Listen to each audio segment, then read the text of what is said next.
কত পথ শুধু হেঁটেই যাচ্ছি, পথই শেষ হচ্ছে না। প্রায় 2 কিলো পথ হেঁটে কোথায় যাচ্ছি কেউ বলতে পারবেন?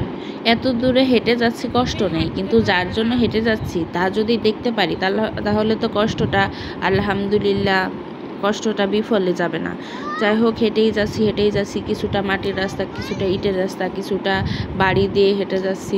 এই যে দেখেন চারপাশে নদী দেখা যাচ্ছে। আমি একদিন একটা কথা বলছিলাম সেদিনকে, যে আমাদের গ্রাম মানে 3টা গ্রাম মিলে চারপাশে নদী, 3টা গ্রাম মাঝখানে আর চারপাশে নদী।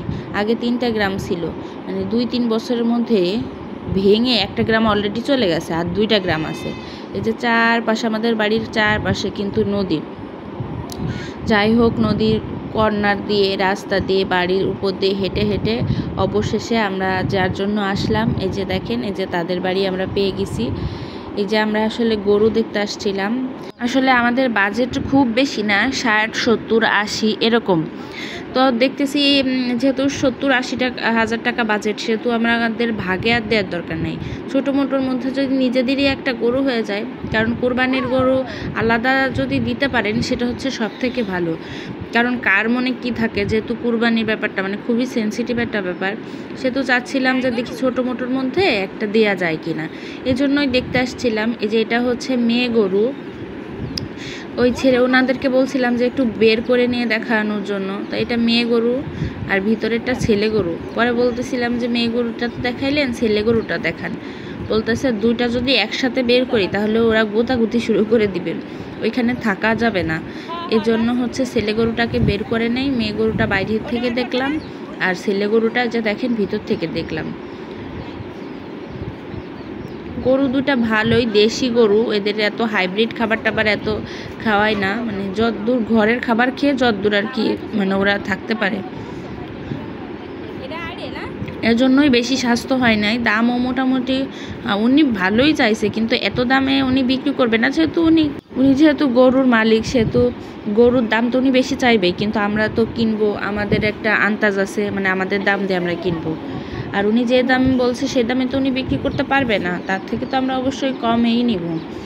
এখন এই গরু নিই না না নিই, এদিকে দেখেন ওরা গরিব মানুষ, যাক আলহামদুলিল্লাহ কি সুন্দর আমাদের নাস্তার ব্যবস্থা করছে। ইতিমধ্যে আমরা আসছিলাম বিকালে, ওইখানে কথা বলতে বলতে প্রায় একদম সন্ধ্যা লেগে গেছে। ঘরের মধ্যে নিয়ে দেখেন ওরা অতিথি আপ্যায়ন করতেছে, আমাদের চা, বিস্কিট, চানাচুর দিচ্ছে। এই গরুটা হচ্ছে ছেলে গরু। এই গরুটার দাম চেয়েছে 1,20,000, আর এই কালো গরুটার দাম চেয়েছে 80,000 টাকা।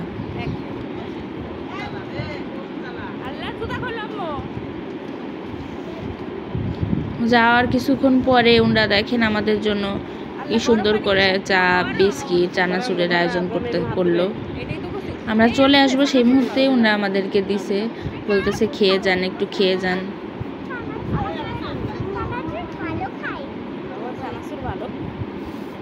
যাই হোক, নদীর কূলে গেছি আর মাছ কিনবো না, একই হয়। যে দেখেন নদীর কূলের সব থেকে মানে আমাদের নদী এলাকার সব থেকে পছন্দের মাছ হচ্ছে আমাদের কাকসি মাছ।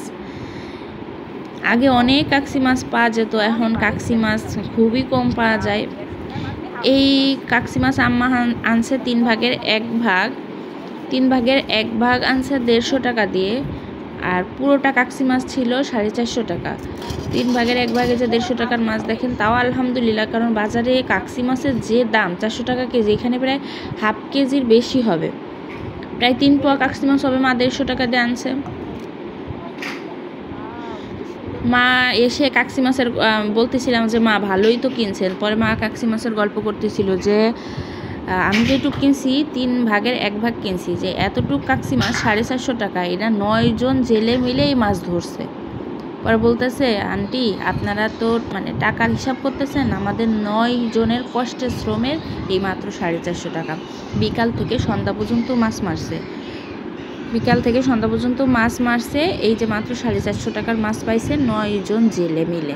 বলতেছে দেখছেন আমাদের কষ্টের দাম কি উঠে, নদীর মাছের কেন এত দাম, দেখছেন মিঠা পানির মাছের কেন এত দাম। এজন্য মানে জেলেরা সারা রাত যে মারে, ওদের মারার যে কষ্টটা, সে কষ্টটার টাকাও ওঠে না, কারণ নদীতে আগে অনেক মাছ ছিল, এখন তো এত মাছ নাই, ওদের কষ্ট হয় অনেক, সেই তুলনায় মাছ পাওয়া যায় কম, এজন্যই।